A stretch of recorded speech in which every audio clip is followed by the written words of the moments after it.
Okay, thank you. So Doug, are you looking for something from us, whether we're comfortable with what's been proposed here to move it forward on the Planning Commission agenda? Well, moving agenda would be their amended preliminary application. I'd review it. I'd have the same concerns as we're talking about now with the application. No motion, just discussion and thoughts. Yeah. If you feel like you agree with me or not. I wanted to hear the answer to Steve's question. Yeah. Yep, I'd love to. Mike next. Yeah, we'll go to her first, and then we'll come back to Mike. Oh, I'm sorry. She's more important. Thank you for your time. Tracy. I was looking at Hi everybody, I'm Amy Nyson. I work with Keller Williams. I've been in real estate since 2011 and in the past few years kind of moved into land development. And so we've been studying this property for a long time, and we've been studying the surrounding properties and like-type product in Victory Ranch, Promontory, Toohey, and we're finding that the buyer is moving away from these bigger 12,000 square foot houses, and they're moving away from condo product. They want a smaller product that is at a lower price point than what we're seeing in Promontory and Victory Ranch.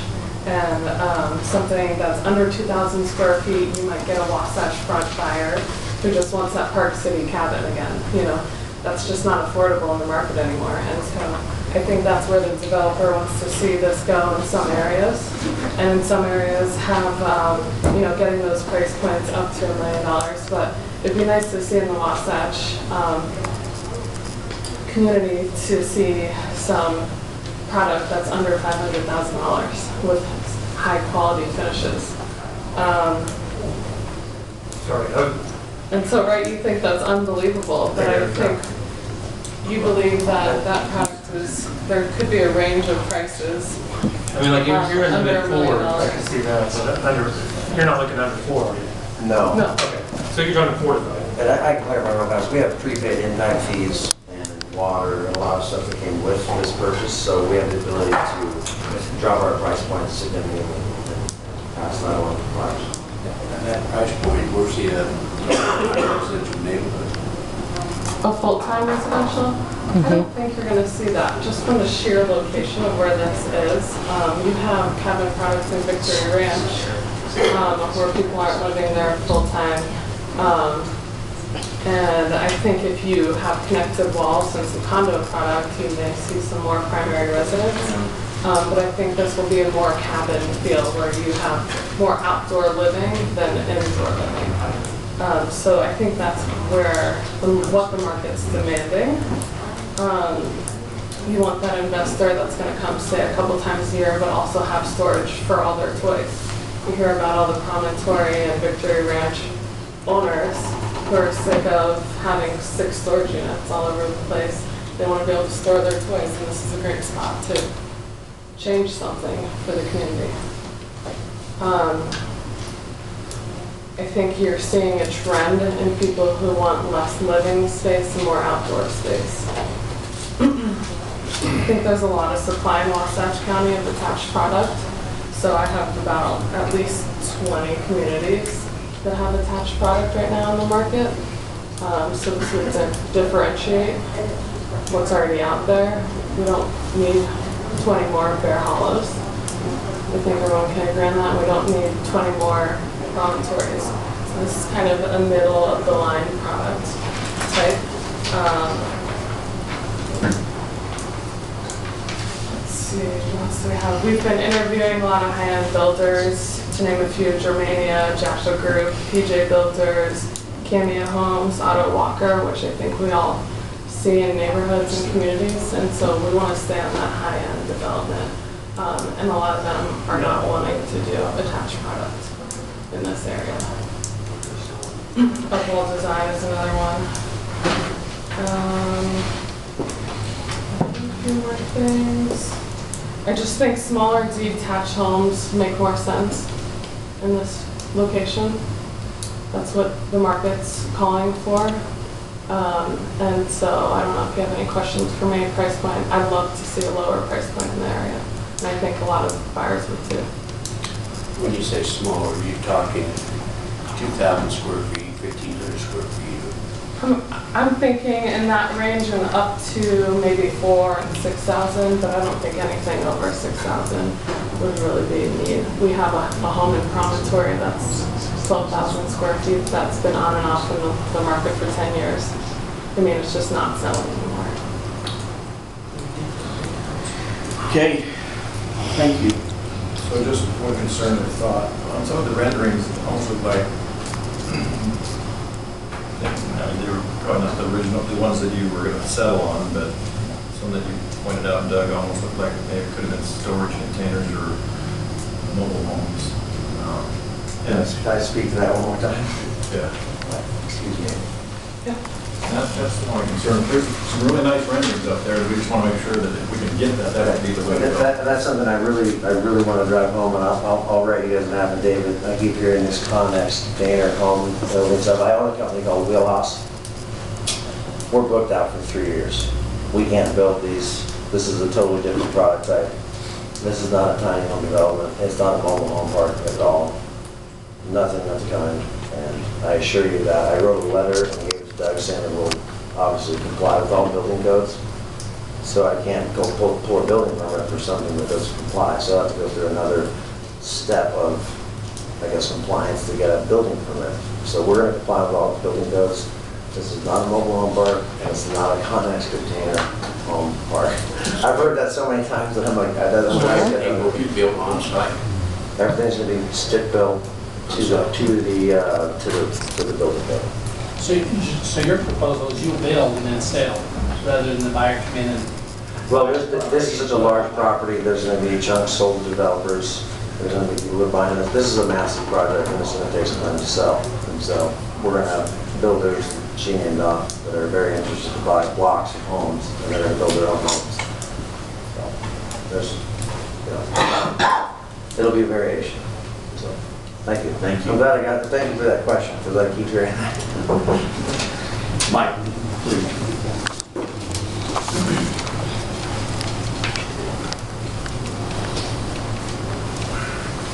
So I want to be very careful to not represent that I'm Doug or put words in Doug's mouth.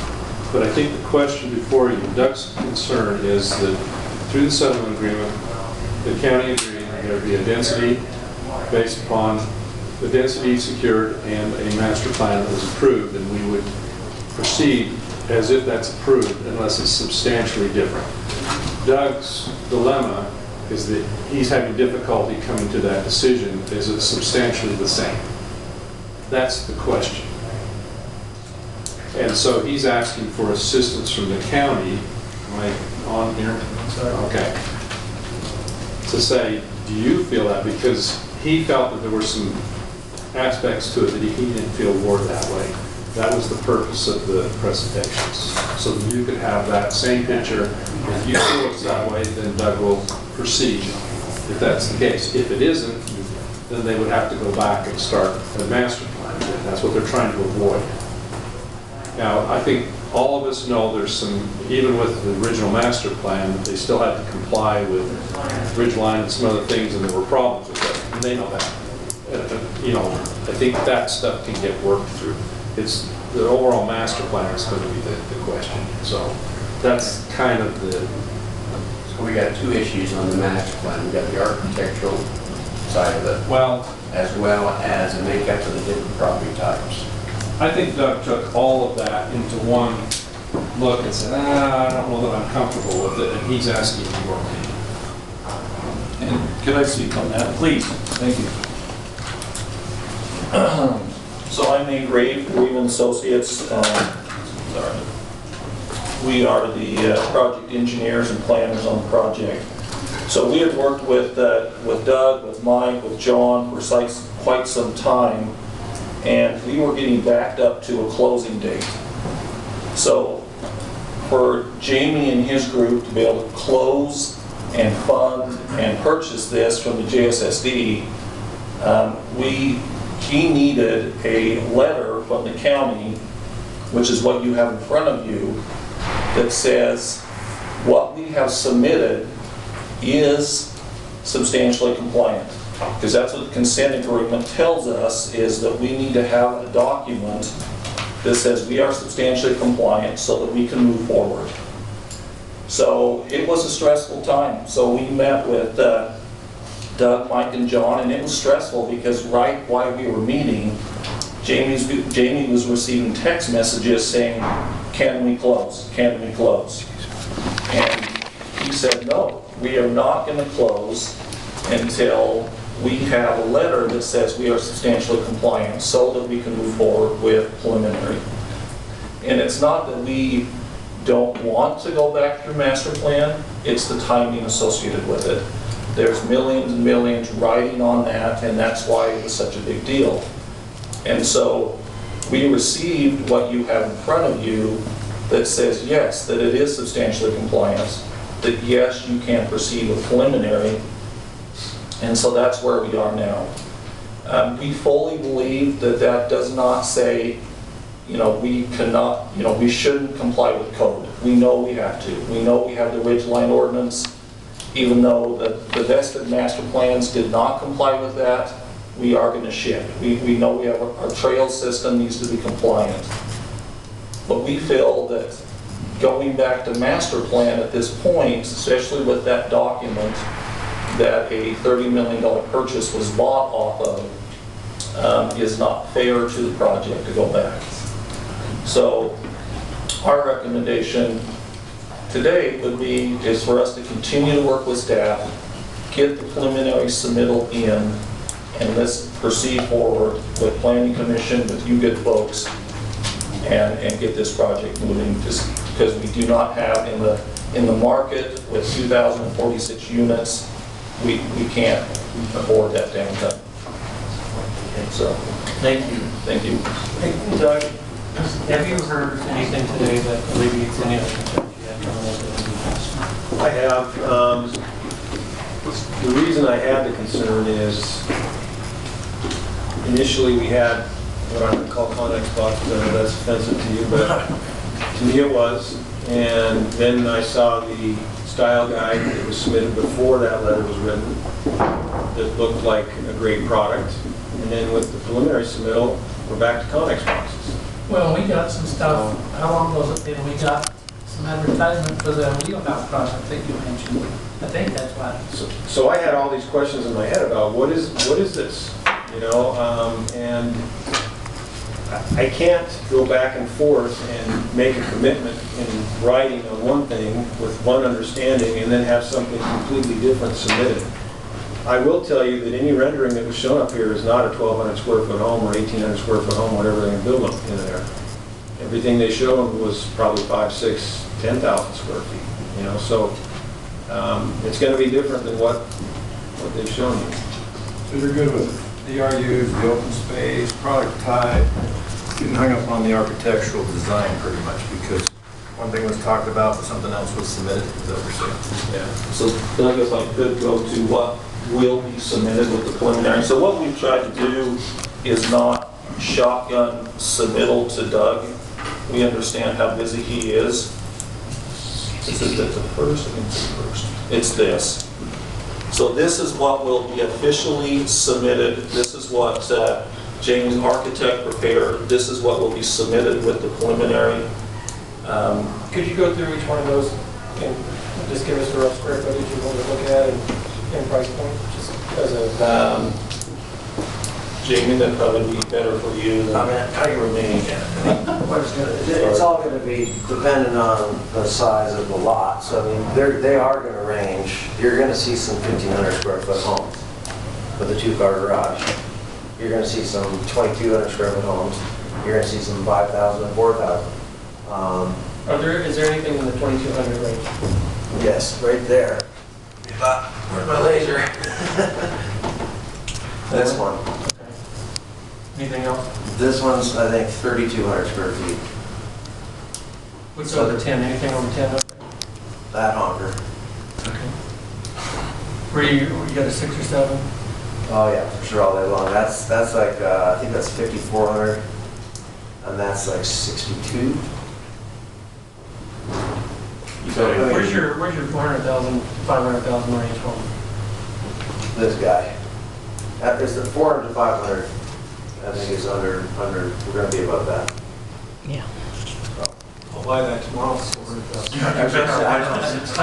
But with, Well, I don't know that that's our, that's not I gonna be. understand with the questions, but that's not our, I mean, that's not our concern. We just kind of give us an idea of what we're dealing with. I understand. I'm trying to alleviate the idea that this is a wheelhouse development.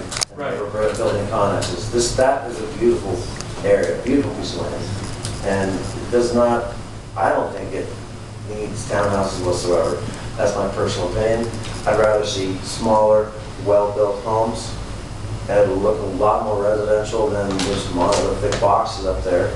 And I honestly believe that. And I think it's going to be best for the market and architecturally and for scenic. For people driving through there, they're going to look up and go, great. Look at the pictures. They're going to come by there and go, townhouses.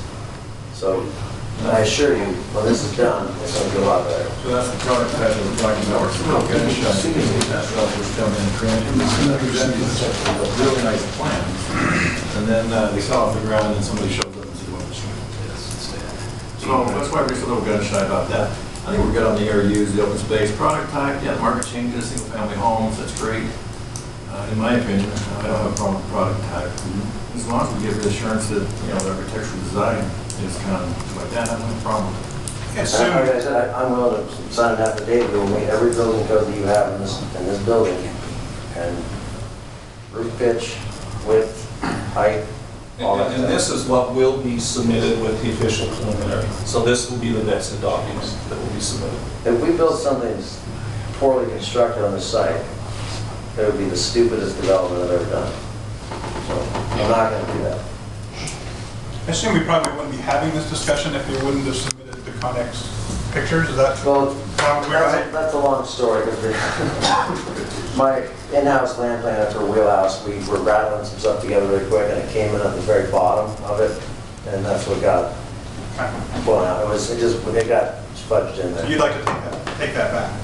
I would like to take him back too. Out back. So, I'm 100% retracting that, because I was like, what in the heck is that? Because I mean, I obviously knew after talking to Doug, and he was like, what are you doing? And I getting to know Doug throughout it, and he's been good to work with. You got to be 20 feet wide, you have to meet the roof pitch, this, and we emailed back and forth. And there was, you know, missiles crossing that weren't in line. So this is our new official submittal. Thank you. Doug, we could go ahead with preliminary approval, preliminary, and if we're going to see that preliminary again, are we not? We will. Yeah. And we don't have to approve it if we find there's something different than. Right. That we're not comfortable with at that time. Yeah. So with that understanding, I'm comfortable going ahead. But I think it's more than saying, hey, we'll meet your code, we'll meet your 20% minimum width type thing. I think it's, the Talisman master plan had all these architectural elements that were submitted. I think it's saying, you know, we expect a quality project. And I agree with that. The only reason we didn't do that was we were like, you know, putting our toe in the water before we spent, you know, tens and $20,000 doing what Talisman did. We're going to have the same thing for marketing and development, so you'll see that in preliminary. You'll see a very high-end product. Like, we just didn't have the time to get that together before we closed on a $25 million deal that a bunch of gents in New York are going to string you out. So Doug and Mike, I guess, this letter we got today, the Yep. last paragraph says, by countersigning this letter, which you and Doug have both countersigned on the next page, the county agrees this project can proceed with the preliminary and final plating submitted with Wasatch County, and that the attached overlay of the proposed master plan over the historic master plan does not represent a substantial material change in the previously approved master plan. Where's that overlay? Is that this? Correct. Is this the overlay that you submitted on top of the proposed master plan? So at that point, you thought, no, there's no substantial, you agreed that there's no substantial. Right, and that was based on the rendering submitted that I showed you initially, That are more like this. that are more like this. And then with the preliminary application, I got, It was this. back to the Connex boxes. So then I was kind of like, wow, I don't feel comfortable with this at all. So Well, if we see something that's not stick-built or is anything different than what's represented at preliminary, then at that point, we stop. We'll I have don't that. think it'll get to you if that's Right, the case. planning commission, it would probably never get to us, or at least with a denial, right? Where's that bridge going to go on your project? We got a couple little, So rather than I've never entry, seen that much water up there. There's Henry on Highway 32. There's a couple of pretty good ravines, though. that we'll have to cross. We do have a big that's ravine. what you got. You know, Wish they had water in them, for right, sure. there's gonna be some boulders, there's gonna be a dry creek. Otherwise, there's a big winter. And there'll be a creek for about a week. Okay, thank you. Hey, thank you guys. Doug, if you got what you need, does anybody have any further comment or disagree with Steve? Or I agree, I guess I agree, sorry, Mr. Farrell. I agree with Mr. Farrell. Has anybody got it? I agree with Mr. Farrell as well. Yeah, preliminary, we'll go through and we'll look in to see if they're invested in the affordable housing and all that kind of stuff. And that's all gonna come true forward still, so we're, But the concern that Doug had, we can address that. Yeah. I think we have. Okay. Okay, thank you. Hey, gentlemen, thank you for your time. Thank you, guys. Appreciate you being here.